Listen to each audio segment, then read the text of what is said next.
Hey, welcome to another photographic moment, and I'm now getting back into doing what I love most, and that's shooting in beautiful light. And now this time of year we're getting into August, and what I call some of that prime shooting season is starting to pick up.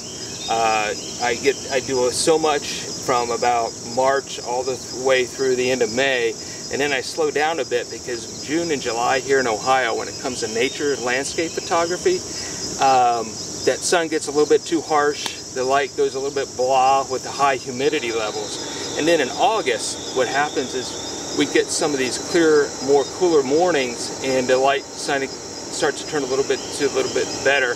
And one of the subjects I like to photograph this time of year is hummingbirds. And hummingbirds are a great subject to photograph. There's a lot of fun, and you get some amazing shots, but just a few little tips I want to go over today.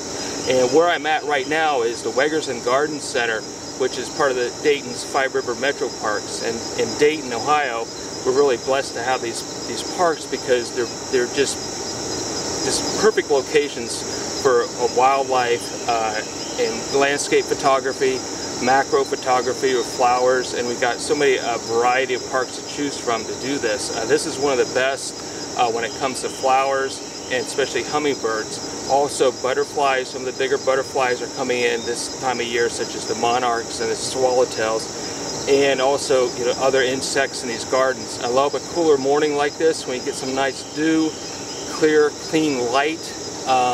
Everything's nice and still, no wind. Get some beautiful shots. Right now, what I'm using is a 300mm lens. It's got the image stabilization feature, which lets me to go handheld maybe 1 or stops more than what I would be able to do if it didn't have the image stabilization feature. It's a 4.0. It's relatively fast. I've had this lens for a long time. It really does a great job when it comes to birds and hummingbirds. One of the things I like to do is keep the focusing mode on servo, because I'm working with a subject that's constantly moving throughout the frame.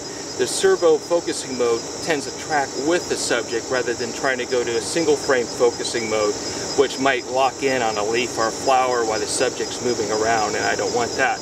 I shoot at a relatively high ISO setting, such as 400 or 500. This is also one of the few times I'll shoot in what's a program mode or aperture priority mode, because once again, I want to be able to move with that subject, track with it, and not have to worry about trying to constantly adjust in a manual exposure mode, which I always recommend for landscape photography, which you have more time to set up the shot. I use a fill light. It's nice to use the flash outside to provide that little bit of punch of light on the subject, such as birds and especially hummingbirds. You get that little bit of catch light in their eyes, and it adds a little bit more life. It brings out more life in the personality of the subject. What I like about this Canon 580 flash, I can dial down the output just enough to provide just a punch of light, but not too much where I'm going to create a harsh shadow behind the subject or overblow the subject in too much light. So just a little bit of fill light. The metering mode I use is the evaluative metering mode, which basically measures the light throughout the frame and comes up with a nice average. That's what I use probably about 90% of the time. Once in a while, if I end up with a very bright subject against a very dark background, I'll go into spot metering mode. It all depends on the subject and the background. Okay. Over here is a 500mm lens.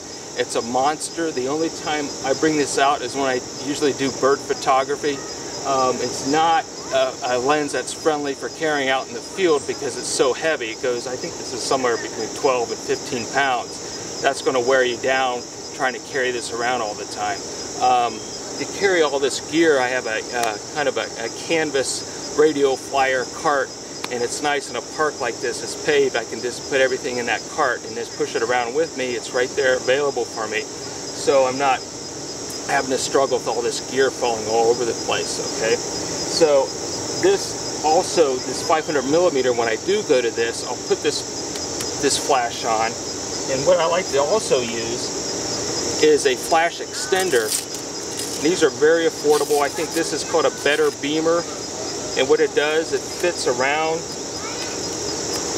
the top of the flash like this. provides a little bit more. What it does is extends the light of that flash, and it fits around here, the Velcro straps, and it sends that light coming out of the flash a little bit further. I only use that when I use this 500mm, because usually by the time I'm using that lens, I'm shooting pretty far away. On this lens too is a monopod, which I only use this monopod when I use this big lens. I have what's called a King Cobra. It's made by Kirk, which is really nice because it can really move on these different axes and follow the subject very nicely. Okay, so once again, I want to mention white balance setting.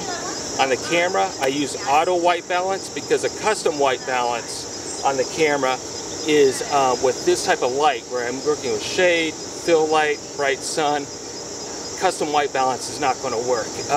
If you're shooting in RAW file format, which I always teach in my workshops, is you can adjust for that white balance later on.